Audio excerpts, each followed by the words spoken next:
I walked in and I said, what am I talking about today? And it's interesting that that's the question that I pose to myself. Because God does not ask inquiring questions of itself. God simply knows itself. So, not only did our reading speak about inductive reasoning and talk about the reflection and the nature of God, but throughout the weeks that we've been doing our daily reading out of the Science of Mind book, it has opened up a world of parts of God. The subjective mind, the objective mind, the soil, the seed, the thought, the spirit of God, the this, the that. And it's like, whoa, how many parts of God are there really? Like, and which part is operating right now? And the truth is that the infinite spirit, life, this energetic, is simply one. The bottom line always is that it is simply one. However, all the activities of God get to be broken down to small bite-sized pieces so that we might begin to understand the nature of life, the nature of God, the nature of love, the nature of how things operate.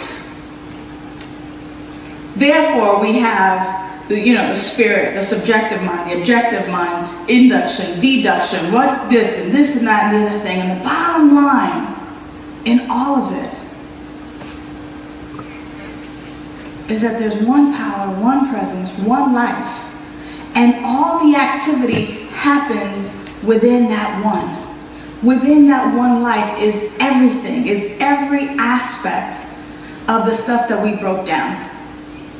The only way that I could really explain it, in maybe a way that is easy for us, is I have one body. Here's my body. I'm somebody. You're somebody. However, this part of our body, the head, is the part that contains the brain and what we think is the mind, but it contains the brain, and it's where the thinking process happens. It's where calculations and deductions and inductions, it's where reasoning happens. But it's still part of the body. There's still only one body. It's just a different section. It's just a different part, and it has a different function compared to the function of the heart, let's say. Where our heart is this muscle that continues to just do this, open and close, and pump blood throughout our system to keep the oxygen and the nutrients and keep things kind of flowing for us. But it's still part of the body. It just has a different function than the head. And the heart can't do what the head does, and the head can't do what the heart does, and one kind of signals the other, and even when something is happening, the signals kind of can go back and forth. But it's still all part of the one. Or kind of like my hands that are responsible for the action or for the touch, or for the ability to pick things up, or to tinker with items, or to write, or to type, or to do whatever it is that the hands can do.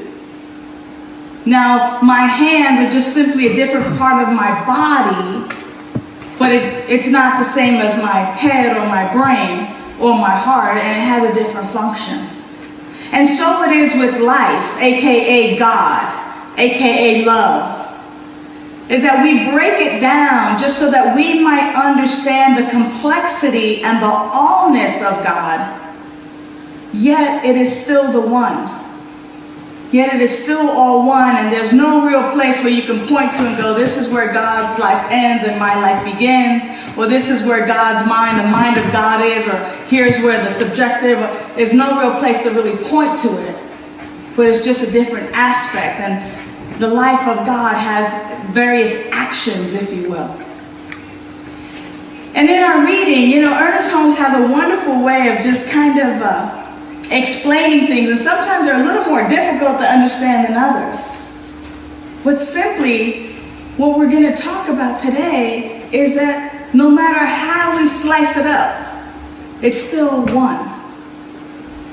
And the allness of God never questions itself. It never engages in inductive reasoning because it is the truth. It doesn't ask itself about the truth because it is the truth.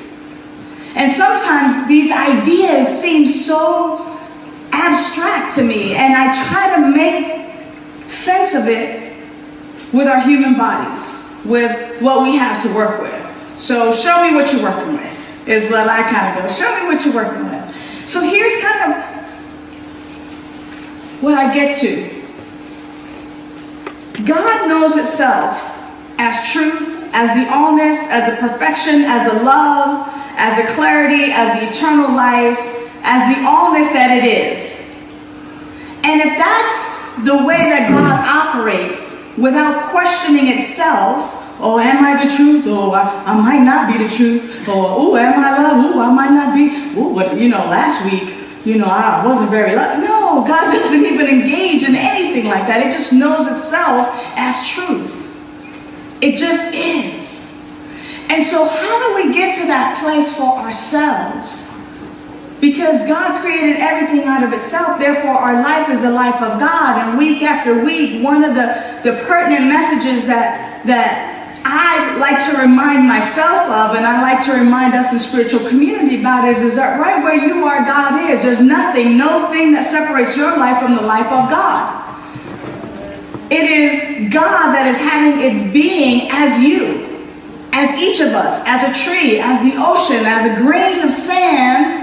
That is the life of God expressing as sand, as a blade of grass, as the ocean, as everything. There is nothing that does not have that life essence, that grand potentiality of God, of life itself. Therefore, how do we get to that place of knowing our life is the life of God without even questioning self? How do we get to that place where we get to live from I know who I am? And here's a great example of that.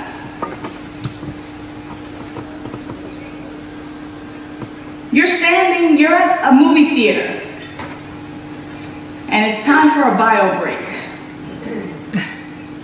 You get up out of the seat, you go into the lobby, through the hallways, through the corridors, and there's two signs. One is a male sign, one's a female sign. Which one do you go in? Which one are you going? Female. How about you? You go in the male. There's no question. It's kind of like, oh, I see me. Boom, there I go. I'm going in that one. You don't even question. It's an automatic. You just, that's me right there. Boom. I'm going to go in there. But what if we had the word God outside of both bathrooms? Would you even go in? Would you even consider just walking in? To the degree in which you know who you are and don't question it, that's the degree in which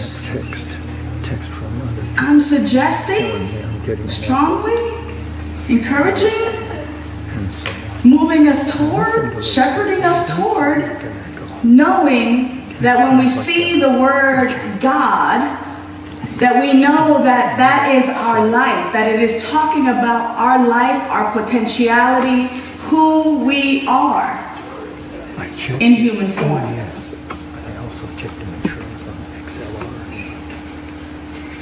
It got quiet.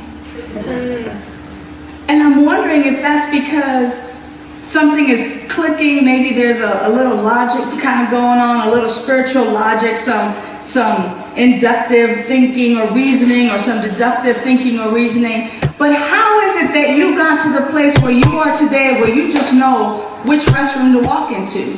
That you know beyond a shadow of a doubt. Now, sure enough, we all know that there may be some of us, some among us, some in other communities that may not know which one to go in, that may be conflicted, that may kind of struggle. Well, I feel this way, but I'm supposed to go here, and they've been teaching me to go here, but and that's exactly what we are experiencing in human form with respect to recognizing and accepting that we are God. Well, am I? Am I really? I know they told me, but da-da-da. And the only difference between knowing now which restroom to go into is that we have been supported, we have been socialized and trained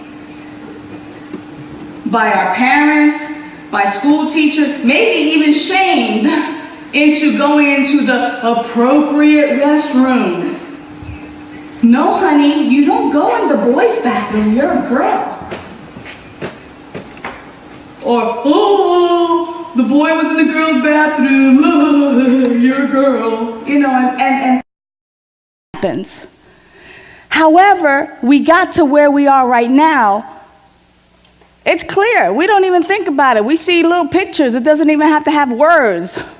We see pictures and we know where to go. Oh, there's my restroom. There I go.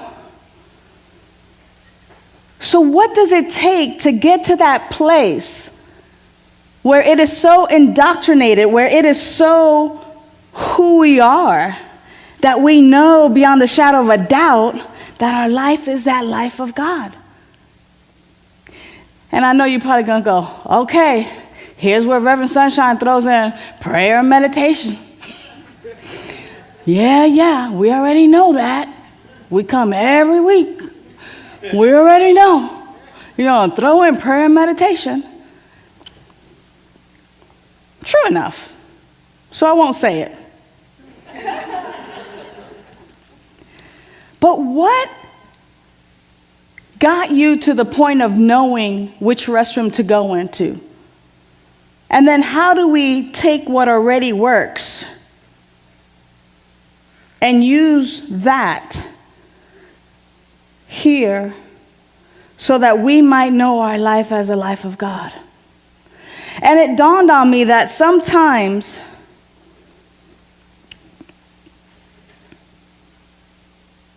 well, not sometimes, but inevitably, our entire society is on board with the two restrooms, male and female, and that's supported. However, society at large is not necessarily on board with, oh, by the way, your life is the life of God. Right where you are, God is.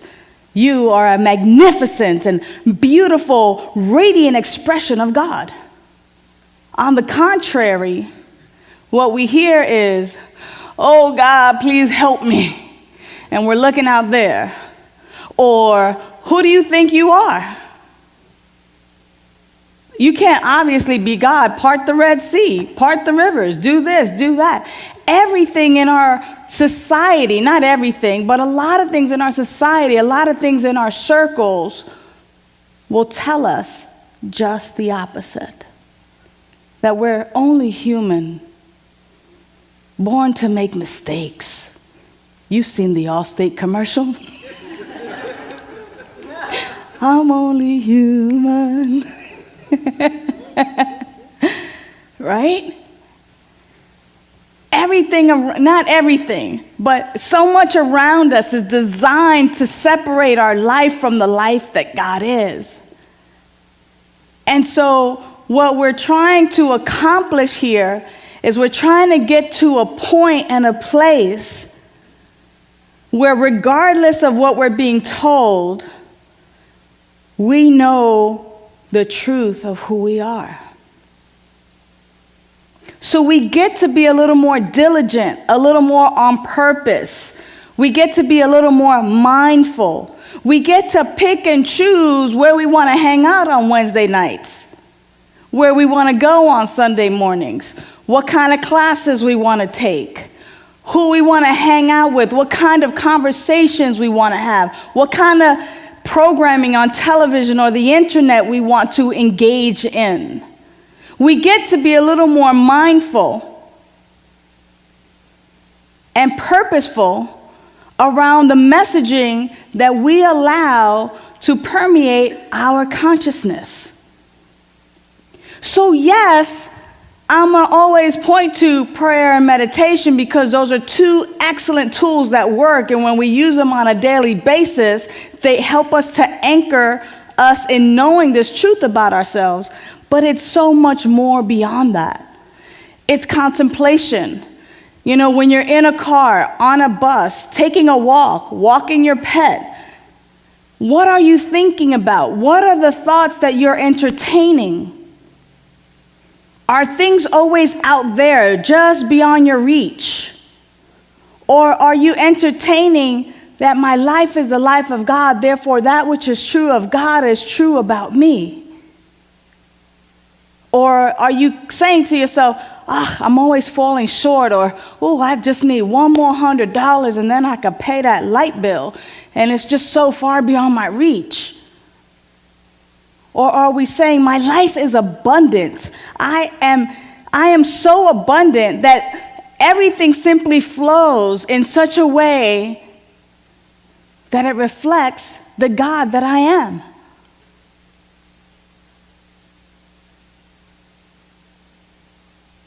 What are you entertaining? Are we entertaining and spending time watching violence and separation?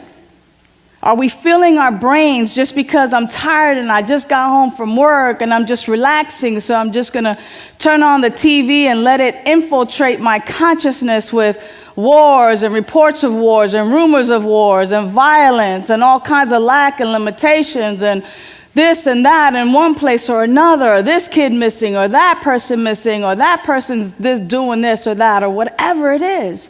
What are we entertaining? Because to the degree in which you are purposeful with knowing that your life is the life of God, then you too participate in the allness, in the oneness that you are.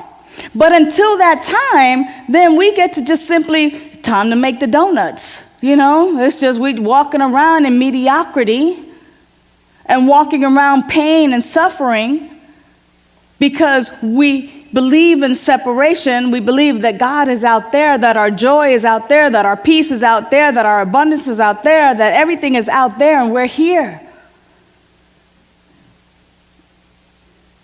And the truth is, there's only one, and it expresses as each and every one of us. So it's all already here. It's all already given. But it's to the degree in which I know that for myself that I get to live that I get to experience that. And I mean, it's cool that, we got friends who are spiritual. Their spirituality is not necessarily going to save us or rub off on us.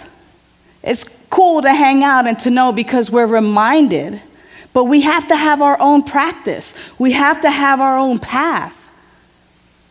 We can only take each other so far, and then there's that place where I have to know my life is that life of God, is the life of the one. Does that make sense? So,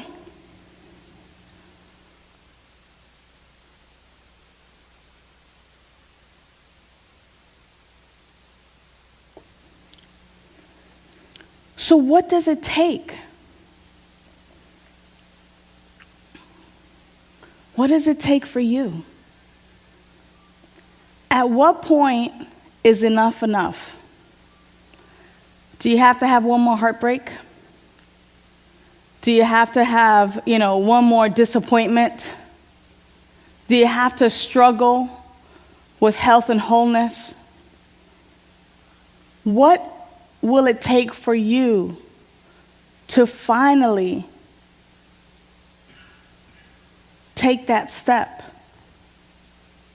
and say, yes, yeah, this is my truth, and I'm going to commit to knowing this truth for myself so that I might be free of all discord, that I might be free from this idea of lack and limitation, that I might be free from this idea of otherness or other people, that I might be free from this idea that there's not enough, that I might be free from this idea that I'm not good enough, or that will never happen for me.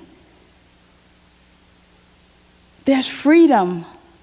And if we're willing to take our own path and our own journey of unfoldment, then we can begin to experience a life beyond our wildest dreams. If we're at a place in our spiritual practice where we're kind of stagnant, because it happens, I know it's happened for me. It's kind of like my meditation got dry. My prayer got dry. It's the same old prayer. Like meditate. Okay, it's time to meditate. But it was like eating crackers without having anything to wash it down with. It was like, there was no thrill. It was, it happens. So it's almost like, like a marriage sometimes, it gets a little stale. You need a little spark in the, a little spice. So how is it that we get to spice up our spiritual practice? What are the things that are necessary for us to do? And the truth is that Spirit doesn't do inductive reasoning, but we get to do inductive reasoning. What is my truth? How can I begin to really understand my truth? What are the steps necessary for me to really be free in knowing that my life is that life of God? And it may look different for each and every one of us. Some of us may not be able to sit and meditate on a mountaintop.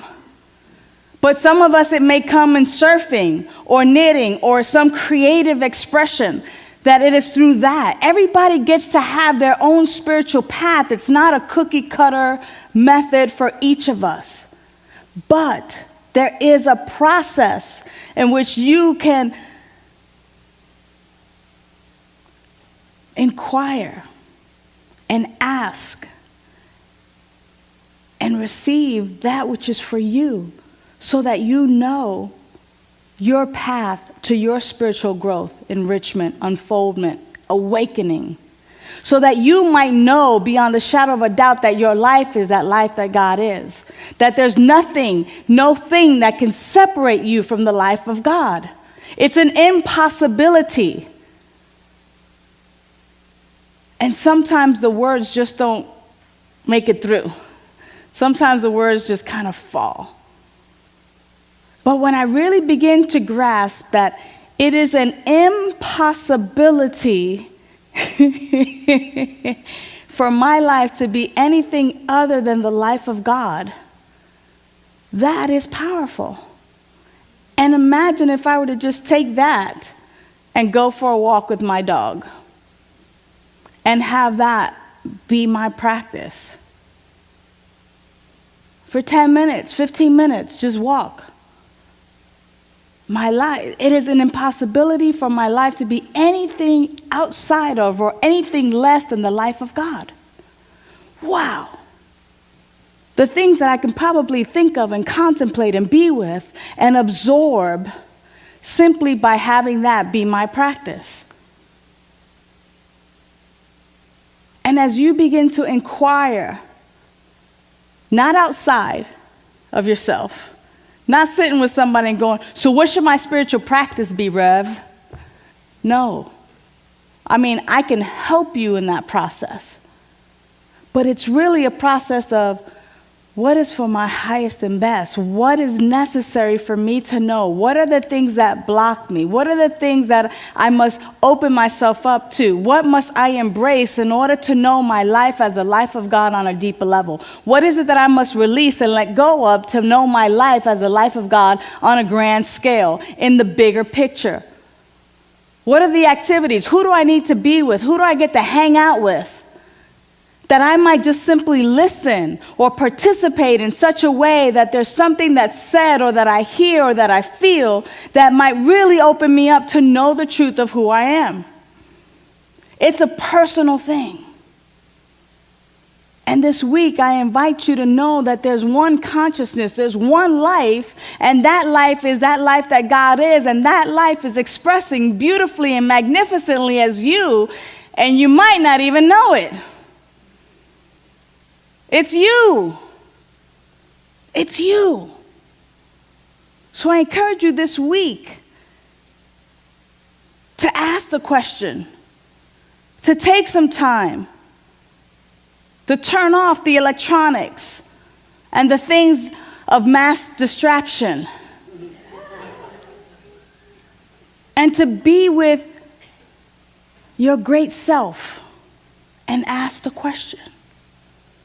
Ask the questions and be open to receiving the answer. So we're going to do that right now. Then I'm going to invite you to do this over and over and over again this week, that you might begin to really get and really understand that there's only one, and that it knows itself as the allness that it is. And that if we too begin to know ourselves as an expression of this allness, then we are that which it is, and it is that which we are. And there's nothing that can separate us from that. So clear away the things from your lap for a moment as we just enter the silence and the stillness for about 5 minutes.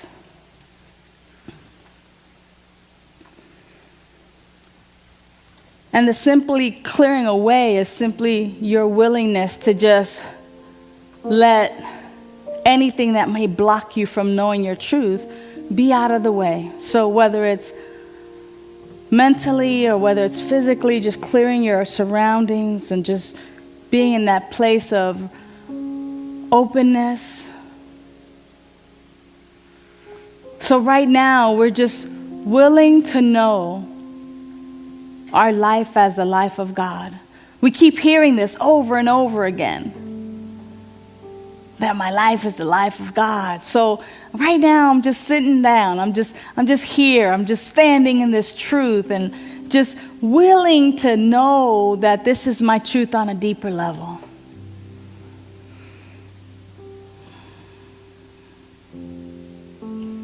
So as I just become quiet and still, as I enter the kingdom of God which is within me, as I tap into that infinite source, that life essence that animates my body, that is perfect, whole, and complete, I simply ask,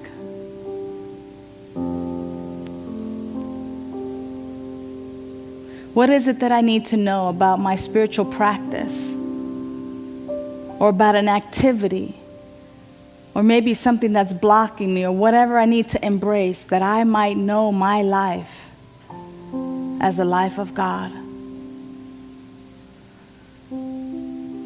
Just allowing that consciousness that is within us to reveal to us in a language that we understand that which is necessary to embrace or release, or that which we need to know right now that will catapult us into an activity or a knowing that will bring us closer to knowing our life as the life of God.